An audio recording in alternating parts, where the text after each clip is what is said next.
সরকারের নির্বাচনী ইশতেহার অনুযায়ী বন্ধ পাটকলগুলো পুনরায় চালু করা হবে। সকালে নারায়ণগঞ্জের রূপগঞ্জের জামদানি ভিলেজ প্রকল্প এলাকা পরিদর্শনের সময় কথা জানান বস্ত্র পাট প্রতিমন্ত্রী শরীফুল আলম। বলেন, এরই মধ্যে বেশ কিছু পাটকল চালু হয়েছে এবং অনেকগুলো প্রক্রিয়াধীন।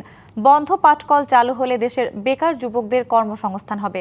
দেশি বিদেশি ব্যবসায়ীদের সঙ্গে যোগাযোগ করে পাট শিল্পকে এগিয়ে নিতে সব ধরনের কার্যক্রম চালাচ্ছে সরকার।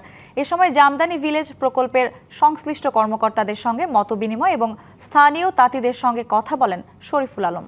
যারা জুট ব্যবসা করতে চায়, দেশি বিদেশি বিভিন্ন ইনভেস্টর, তাদেরকে আমরা যোগাযোগ করছি যাতে এই বন্ধ পাটকলগুলো চালু হয়। এবং যারা পাটকল করতে চান, পাটকলের জন্য আমরা ওয়েলকাম করি। যারা ডাইভার্সিফিকেশন করে অন্য কোনো প্রতিষ্ঠান করতে চান, সেখানেও আমরা উৎসাহ প্রদান করি।